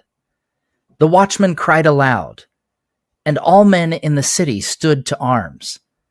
Now ever and anon there was a red flash, and slowly through the heavy air dull rumbles could be heard. They have taken the wall, men cried. They are blasting breaches in it. They are coming. Where is Faramir? Cried Beregond in dismay. Say not that he is fallen. It was Gandalf that brought the first tidings. With a handful of horsemen he came in the middle morning, riding as escort to a line of wains. They were filled with wounded men, all that could be saved from the wreck of the causeway forts. At once he went to Denethor. All right, and we'll stop there. Oh my. So the next morning arrives, morning in air quotes, because it really doesn't feel like much of a morning, and the darkness is now complete. It's not going to get any darker. And with that darkness comes the sense of despair and dread that we've been talking about. And we're going to spend more time on this later, but honestly, setting aside orcs and trolls, the real problem for Gondor is despair. The further we get into this chapter, the more clear Tolkien makes that. Absolutely. And as it's kind of hinted at here, it's not going to get any better because we've got the Witch King coming. Yeah. The captain of despair, as we'll see later. Yeah. Man. And also, just as an aside, it is now March 12th. This is when Frodo and Sam enter Shelob's lair. Aragorn engages the Corsairs and drives them toward Pelargir, and the Ents save Rohan from an attack. Right. That's right. The one that we did in Meanwhile Elsewhere. That's right. And the morning doesn't just bring a sense of despair, it also brings bad news. The crossing at Osgiliath has been lost. That was quick. Faramir is retreating now to the causeway forts on the Ramas, but he is heavily outnumbered. Yes, very much outnumbered. The messenger provides us some more details. Faramir was able to provide that defense in depth we talked about, bleeding the enemy for their crossing of the river. Yeah. They paid dearly, but, it's just a drop in the bucket. It hasn't done much to actually slow down the enemy. It turns out that they've been preparing for this crossing by building floats and barges on the other side of the river, and they came across the river en masse. Now, you remember Bret talking about how a force making a river crossing is vulnerable. Yeah, so sure, Faramir caused a lot of damage, but like you said, it's a drop in the bucket. Yeah.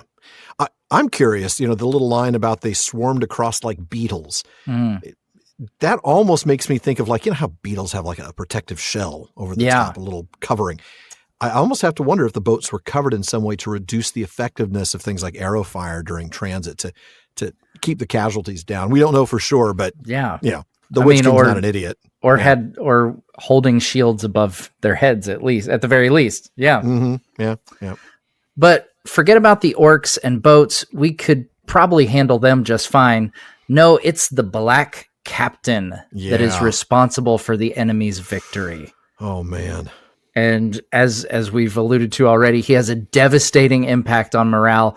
Most can't even endure the thought of his arrival. Seriously, they cannot stand the rumor of his coming. As an illustration, the messenger explains, the Witch King's own forces are terrified of him, and not only are they terrified of him, they're so under his control, they would take their own lives at his command. Yeah. This guy's terrifying. Yes, absolutely. Pure terror in Terrible. some, humanoid form. Yeah. Yeah. And it's amazing because then you kind of wonder oh gosh, what is Sauron like if this is his second this in guy's command, number 2. Yeah.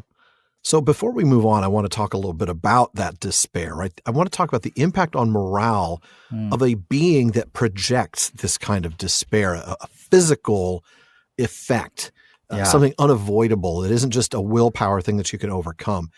And I want to talk about this a little bit because it's a really key point. As we've said before, despair is the ultimate weapon of the Nazgul. Yeah, and it's we've talked with Bret about the importance of morale in what will become a siege, as we'll see, in military action like this. And the fact that this is not just we need some good rah-rah speeches. This is a very real, tangible effect. This is something that you can't just say, buck up, guys, get over that effect of the Nazgul. You got this. It's all in your head, man. Nothing you need to worry about. Just suck it up, chin up. No, it's not like that at all. We've talked before about military forces taking losses and those losses causing them to lose morale and to turn around and run, right? We talked about retreats, talked about routes, or at least we'll talk about routes next week. And this idea that even as a force is defeated, it needs to be able to maintain enough morale to stay coherent, to stay together in order that the rest of them not get killed. Mm-hmm. Usually it takes an attack, a physical attack, an assault on a position for somebody to lose their morale, or, flip it around, somebody having a failed attack and losing the morale because of that. Here, all it takes is the physical presence of this being. Yeah. That is insane. I can't begin to grasp what that must be doing to the soldiers under Faramir's command here. Man. Yeah. It explains how quickly they took it. That's for sure. Right. Yeah, and this news, of course, we know the Witch King is involved, and it prompts Gandalf to take off immediately. Yeah, I'm out. Yeah. Yeah, he knows where he's needed, and that is where hope hangs in the balance. That's and right. Pippin is then left to stand along the wall alone all night. Oh my, yeah. So when the morning comes, the text tells us that the bells are a mockery, right? There's no light to speak of. None. So all of March 12th has passed. It's now March 13th. And as a reminder, there's a lot happening elsewhere. Bringing you up to speed, this is the day that Frodo is captured by the orcs of Cirith Ungol. Aragorn reaches Pelargir and captures the Black Fleet. And in the meantime, Theoden is over in the Druidon Forest, and we'll be getting to that next chapter. Now, we covered this in a Meanwhile Elsewhere in Middle-earth back in episode 257 last season. Back to Minas Tirith and Pippin, who spent the night on the walls. Looking out, he sees fires out where the Rammas would be. Mm-hmm. And we also know that explosions can be seen and distantly heard, and men cry out that the wall has been taken and that the enemy is blasting breaches in it. I want to hang on that for a moment, too. Let's talk about the fact that both Saruman and Sauron have now been described as having some sort of explosives Yet we never see Gondor or any other of the other free peoples using this type of technology. I can't help but think that maybe this is another example of Tolkien showing industrialization and advancement as being an evil thing, as being a trait that the evil forces seek after. What do you think? Yeah, I mean, it's either that or it's like force lightning, only the dark side can use it. I like that, actually. Yeah, force lightning. Okay. Yeah, so the explosions are like force lightning. But yeah, I mean, Sauron is Palpatine. There we go. There we go. But yeah, so it does seem to kind of fit in well with that, blasting. It's a very, very violent thing, kind of a whole nother level. Yeah. It doesn't require that you face your enemy with a sword in your hand and a shield in your other hand. It requires instead that you just lob some metal object with gunpowder in it, and there's no bravery involved or anything like that. I don't know. There seems to be a little bit of that too. It's interesting, though, that's for sure, that both Saruman and Sauron have explosives, but I don't hear anything about Galadriel tossing hand grenades. No, she does not. No. Yeah, I've not read that edition. Maybe, is that in the Borman adaptation? It might be in season 2 of Rings of Power. Who knows? Galadriel's grenades. Maybe. Back to the text at hand, though.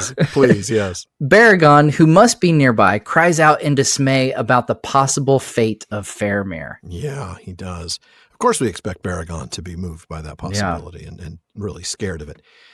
So we see then that Gandalf returns sometime around mid-morning with a small number of other riders, and they're riding very slowly because they're escorting wagons, that's wains. They're escorting wagons that are carrying the injured, the severely injured from the Causeway forts. I say the severely ones because later we'll see the ones that are like the walking wounded coming back separately. Yeah.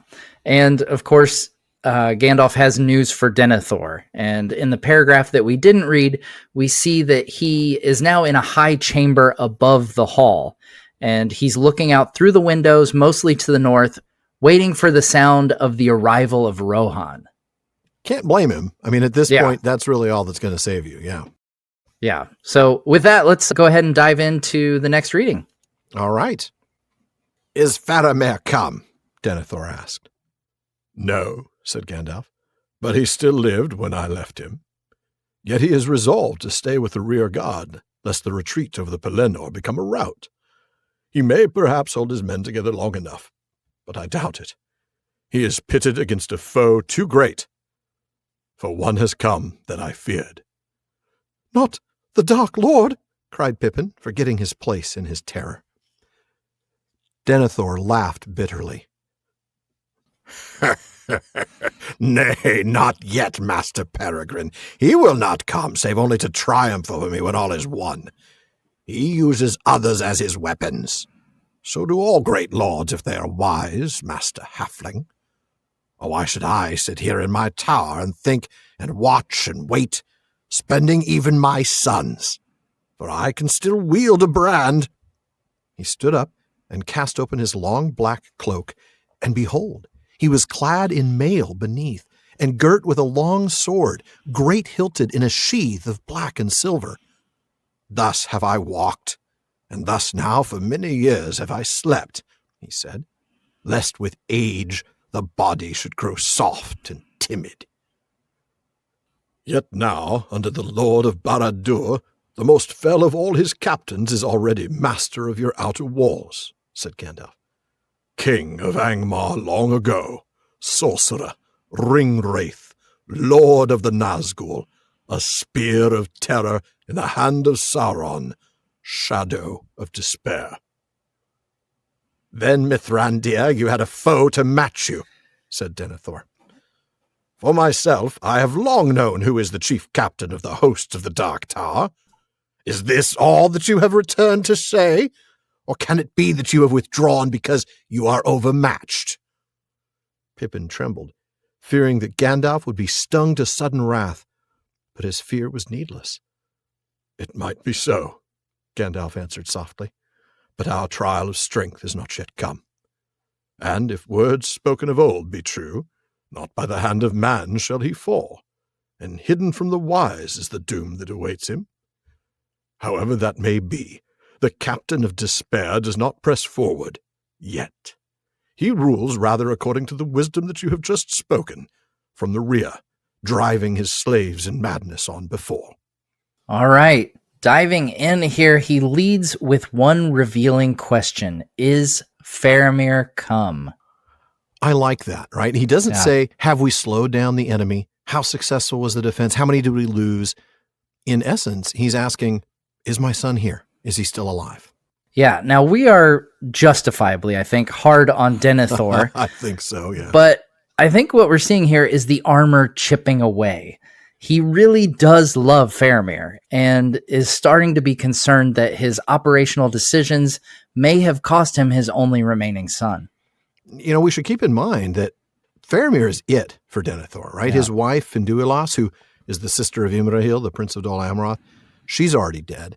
Mm-hmm. And of course, his eldest son, Boromir, is dead. Yeah, and Gandalf, we see, reads between the lines. He answers the question directly. No, he's not here. But he also answers the unspoken question.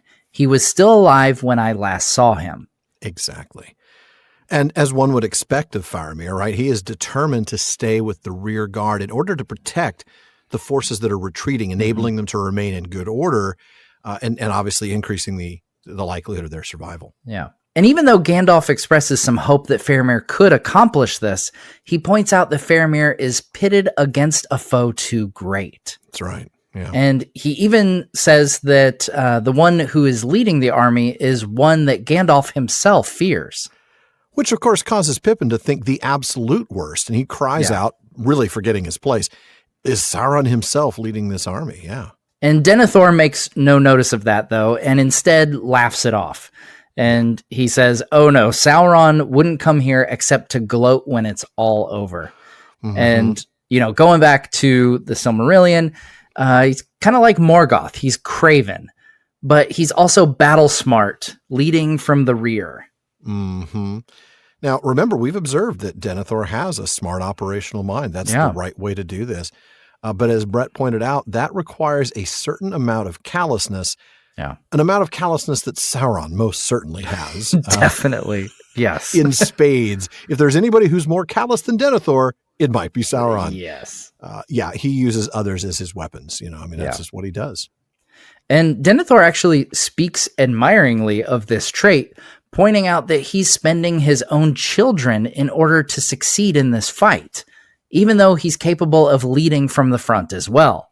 Right. And that's when he stands up and shows, hey, I've been sleeping, awkwardly, one must think, in mail and with a sword for many years. Wow, really? I mean, when you roll over in the middle of the night, that is going to make a bunch of noise. Right. But he's been sleeping like that in order to avoid becoming soft and timid. Yeah. The way he said that, I've got to say, part of me wonders if his bitterness towards Faramir is based on him perceiving Faramir, maybe in contrast with Boromir, as soft and timid, characteristics that he clearly disdains, right? I mean, Faramir is elf-friendly, he's more learned, he's more scholarly, he's certainly less, I don't know, frat bro than Boromir. You know, he's less... Seems like the more empathetic type, like all the things that you love about, you know, the typical Tolkien hero are the things Faramir is and the things Denethor doesn't value, basically. He thinks they're soft and timid, Yeah. So I just kind of wonder, is that why he sees him this way? I don't know. To touch on the male point, that, you know, as kind of the demonstration of Denethor combating this in himself, you know, it makes me think to the effects of the Palantir on him. We know that he ages quicker than he would otherwise because of the use of the Palantir and the toll that takes on him. So I kind of see this as him, you know, this is a way that he can try to combat whatever weakness age might bring. Interesting. Okay. So as he feels himself kind of aging more rapidly because of the use of the Palantir, he fights it not by going to the gym, but by wearing armor to bed. Yeah, maybe. Yeah. I don't know. I mean, I just think walk down to the gate and then run up the hill. That's going to be a really tough climb. You would definitely get your steps in, I think. Yeah, just run down to the gate and back. It's a short run. Yeah. Now, going back, Gandalf doesn't exactly play along with Denethor on this. Sure, Sauron himself may not be here, but the most dangerous of his captains has destroyed your outer defenses and threatens your very existence. That's right. And then we get this chain of names that is terrifyingly awesome, including ones we've never heard before. Yeah. Spear of Terror in the Hand of Sauron, Shadow of Despair. But the best one is still coming, so hold on. And Denethor isn't surprised by this, or by much of anything, as we'll see in the next passage. He says, I've known for a long time that he's the guy leading Sauron's forces. And then he suggests that the Witch King is an enemy to match Gandalf. A bold claim. Yeah, I would say that's a bold claim. And he even goes so far as to try to provoke Gandalf, I think. Saying, in essence, did you come all the way back here to give me news that I already knew?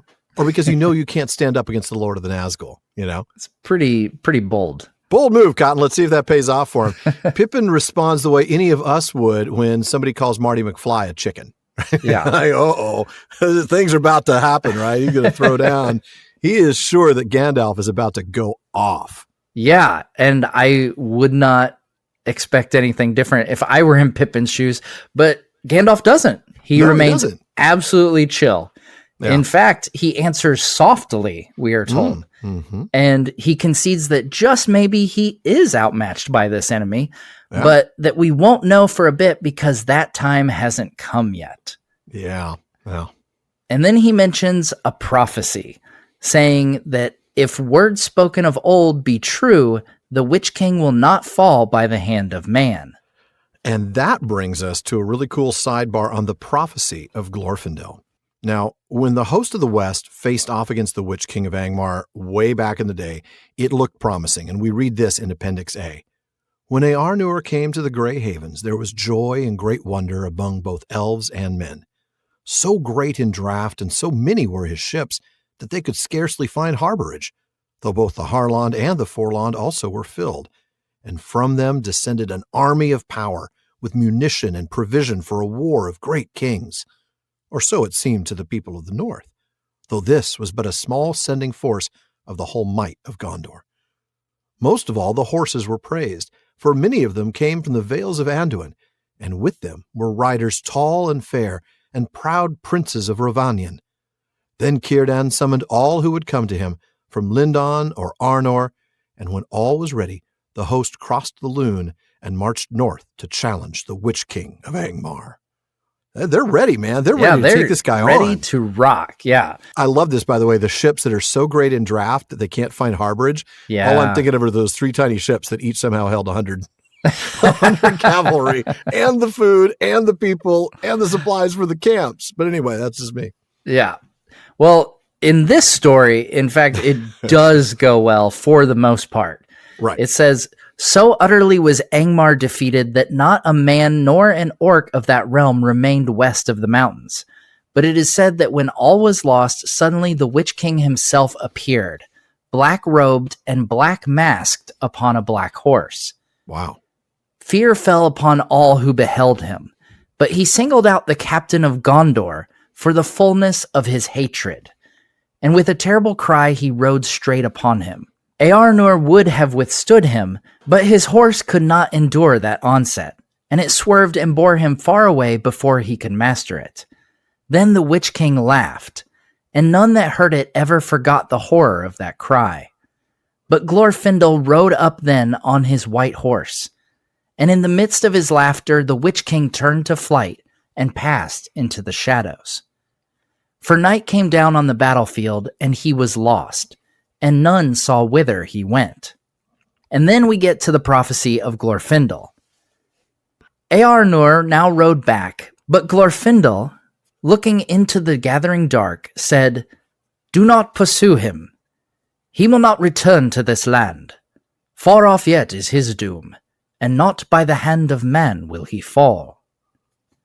These words many remembered, but Eärnur was angry, desiring only to be avenged for his disgrace.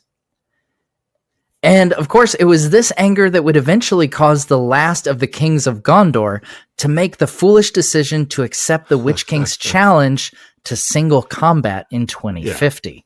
Yeah, because that guy always plays fair, right?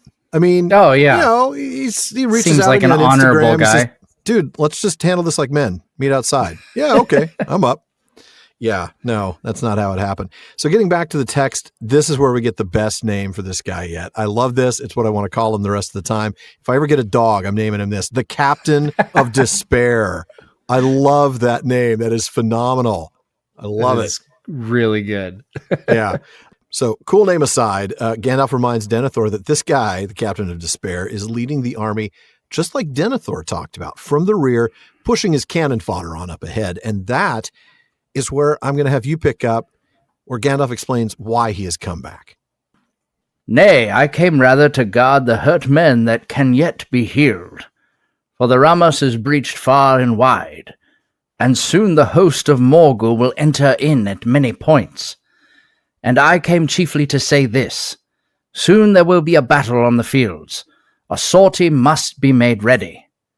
Let it be of mounted men. In them lies our brief hope. For in one thing only is the enemy still poorly provided. He has few horsemen. And we also have few. Now would the coming of Rohan be in the nick of time, said Denethor. We are likely to see other newcomers first, said Gandalf. Fugitives from Caer Andros have already reached us. The Isle has fallen. Another army has come from the Black Gate, crossing from the northeast. Some have accused you, Mithrandir, of delighting to bear ill news, said Denethor. But to me this is no longer news. It was known to me ere nightfall yesterday. As for the sortie, I had already given thought to it. Let us go down. Time passed. At length, watchers on the walls could see the retreat of the out companies. Small bands of weary and often wounded men came first with little order. Some were running wildly as if pursued. Away to the eastward the distant fires flickered, and now it seemed that here and there they crept across the plain. Houses and barns were burning. Then from many points little rivers of red flame came hurrying on, winding through the gloom, converging toward the line of the broad road that led from the city gate to Osgiliath. The enemy, men murmured. The dike is down. Here they come pouring through the breaches. And they carry torches, it seems. Where are our own folk? It drew now to evening by the hour, and the light was so dim that even far-sighted men upon the citadel could discern little clearly out upon the fields, save only the burnings that ever multiplied, and the lines of fire that grew in length and speed. At last, less than a mile from the city, a more ordered mass of men came into view, marching, not running, still holding together. The watchers held their breath. Faramir must be there, they said. He can govern man and beast. He will make it yet. All right. Wow. Okay, so Gandalf has already explained, I'm not here to bring you old news, and I'm certainly not here because I'm outmatched by the Witch King. No, I am here to guard the injured men on their way back from the Ramas, right? Somebody has to get them back to safety. That's right. The Ramas is breached in many places, and the enemy will be pouring in. And Gandalf primarily came back to make an operational suggestion. The enemy lacks cavalry, so we should send out a mounted sortie. Yeah. Now, Denethor's first response to this, of course, is to think about Rohan, how it would be very, very helpful indeed for a large, heavy cavalry force to arrive on the field about now. The brief aside leads Gandalf to point out that we're likely to get other visitors first. That is, another army of Mordor, the army from the northeast that has already overrun Caer Andros and is on their way. And Denethor once again chides Gandalf for giving him old news. I knew this before last night. Mm-hmm. Oh, and I've also considered the sortie idea long before you suggested it. And he's really bragging on himself. He really is, how much he knows. Yeah, that's right. And we'll see next week. He's already planned it and has it ready to go. He has. You know, I mean, like we said, he is very smart operationally, and he's very different to the film version of Denethor in a number of ways. And this is one of those. Now, as time passes, it's late afternoon. We start to see the retreating forces approach. And first, it's the tired and lightly wounded forces, the ones we talked about earlier, the walking wounded, so to speak. They're running and they're not in good order. Yeah, then fires are seen spreading across the Pelennor. Houses, barns, all on fire. And there's rivers of fire coming toward the city as the enemy carries torches. Yeah. Which is a nice, vivid powerful picture. visual. Yeah. Yes. You can really see the enemy coming. And the approaching foe causes the men of the city to wonder where the rest of the retreating forces are. Right, because if they're behind those lines, it's over for them. As evening comes, very little can be seen aside from those burning fires. But finally, very close to the city, men are able to spot an ordered retreat, marching now instead of running, and still actually in good order. Yeah, and the assumption here that will turn out to be correct is that Faramir must be there. Right. Because we're told he's able to lead both men and horses. And there's a bit of hope, a touch of optimism that he'll make it. And we'll see next week if he does. Now would the coming of Rohan be in the nick of time? Now would the coming of Bartleman be in the nick of time? What does Bartleman have in the mailbag for us tonight, Matt? Connor M. writes in saying, the Witch King is said to be the greatest of the 9. How? What is it about him that makes him so much better than the others? Alan? Wow, good question, Connor. I just want to say it's his incredible charm. He's just such a sweet guy. His people will do anything for him, you know? No. He's like the Faramir of the Nazgul, basically. He really is. Yeah. Absolutely. No. Look, we've touched on the Nazgul and their powers before. And in fact, we recently talked about their identities. The fact that there's only one named ring wraith. This is not him. Khamul, the Easterling, is the only one with a name.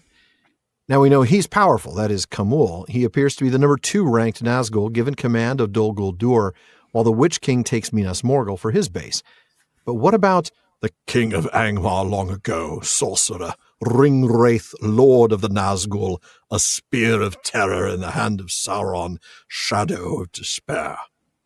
Well, we're not giving anything concrete, so there's going to be a little bit of speculation, but here's what we have, and it's what we can make reasonable speculation from.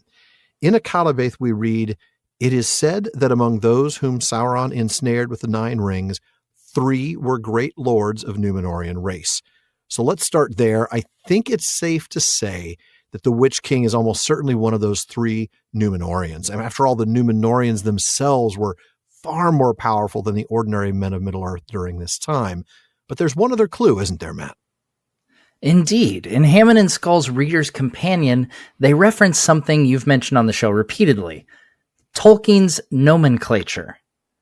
They say, in the manuscript of nomenclature, Tolkien notes that the name and origin of the Witch King is not recorded, but he was probably, like the lieutenant of Barad-dûr, the mouth of Sauron, of Númenorian descent. So if we put 2 and 2 together, he was one of the 3 most powerful ring wraiths to start with. And since the rings tended to enhance the bearer's characteristics, both good and evil. True.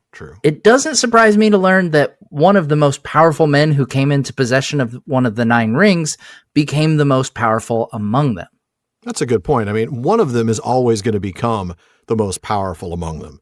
Nature and Sauron both abhor a vacuum. Yes. And it's not like Sauron's an egalitarian after all, and he's going to, want to make sure they're all equal. Right, yeah. One of them's always going to escalate to the top.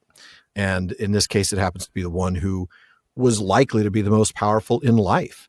One of the 3 lords of Númenorian race, probably somebody who was in line for the throne itself. So much is left to our imagination and interpretation with so many things. But, I love that Gandalf refers to him as a sorcerer, and it makes you wonder, how much of that was stuff that he had dabbled in and the ring just enhanced that ability. Yeah. Exactly. And that's the kind of thing that wouldn't surprise me at all. I mean, the rings were given out to the men long before Sauron's, causing of the fall of Númenor, right? And his seduction of Ar-Pharazôn. Yeah. But that doesn't mean that prior to that, the men of Númenor weren't already dabbling in that. I mean, if you remember, Ar-Pharazôn was simply just the last of a very long line of kings that had long given up that elvish tradition and were instead very hostile towards the Valar, towards the powers. Yeah, and we don't even know, those Númenórean lords, if they were living in Númenor when they got those rings, they could have been in one of the many settlements in Middle Earth. That's almost certainly what I would think. I would think this is some, high-ranking lord in Middle Earth who then maybe would have returned with Sauron when Sauron was captured. Yeah, something like that. Yeah, or who stayed behind. Because Sauron had we know that Sauron had the one ring when he went to Númenor, but he didn't necessarily still have the 9. The 9 he didn't take back from the ring wraiths until later. So yes, correct. Presumably after the fall of Númenor when he comes back. Yeah, interesting stuff. I mean, obviously no clear answer, but a lot of fun to speculate, a lot of fun to think about. Do we have time for another one tonight, Alan? Matt, I don't think we even had time for the one, looking at where we're at now. I think, honestly, that as long as Bret is visiting us here in the common room, we're going to have time for one question each episode. So we'll slow that down a little bit and try to keep these at a more reasonable length. Yeah, I mean, to be fair, we get a lot of questions in when we talk to Bret, so I think it levels out pretty well for the listeners. I think you're right. I think we will. Well, folks, that does wrap it up for another episode of the Prancing Pony Podcast. But be sure to join us again next week when Gandalf wields his magic flashlight and Imrahil saves the day. And the Witch King's forces utilize some terrifying ammunition. Ooh, yeah, they do. Oh. Yeah, it's going to get real, folks. It does. Folks, Alan and I want to thank the members of Team PPP, editor Jordan Rennells, Barlaman Becca Davis, social media manager Casey Hilsey, event and Patreon community coordinator Katie McKenna, graphic artist Megan Collins, and website guru Phil Dean. Now, speaking of the website, please be sure to visit us there at theprancingponypodcast.com. We've got show notes, hilarious outtakes, Prancing Pony ponderings, and our online storefront where you can get all sorts of PPP merch. You'll also want to visit our library page. The Prancing Pony Podcast is, first and foremost, a podcast about the books. So if you're interested in a book we've mentioned on the show, you'll find a link for it in our library. The PPP gets a small amount of compensation when you make your purchase, and we thank you for that. Indeed we do. And we also want to thank our patrons at the Kierdance contribution tier. I'm going to start with DeMay in Alaska, James in Virginia, Tamsin in Minnesota, Chad in Texas, Lance in New Jersey, Paul in Colorado, Jerry in Texas, B in California, Joseph in Texas, Kathy from North Carolina, Lori from Washington, Carlos in California, Brian in the UK, Ned from Connecticut, Jerry from Washington, Joe in Washington, and Erwin from the Netherlands. There's also Dylan in Australia, Ben in Minnesota, Anthony in Texas, Karen in the UK, Zaksu in Illinois, Brian in Texas, Sarah in New Jersey, June in Ireland, Joshua in Massachusetts, Lucy in Texas, Connor in North Carolina, Keith in Alabama, Carson in Oklahoma, Vivian in California, and James in Massachusetts. Thank you all so very much for your support. Indeed. Thank you, each one of you. Make sure you don't miss any episodes of the Prancing Pony Podcast. Subscribe now through Apple Podcasts, Spotify, Amazon Music, or your favorite podcast app. And one last thing as always, don't forget to send your thoughts, comments, and, well, most of all, the mail and sword you've been sleeping with to barlaman@theprancingponypodcast.com. And if you want your voice literally heard, well, just send us audio of your question. You can visit podinbox.com/prancingponypod and record your question there for us. Please be sure to still email the question to Barlaman.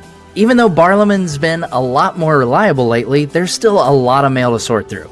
We'll try to get to you just as soon as we're able.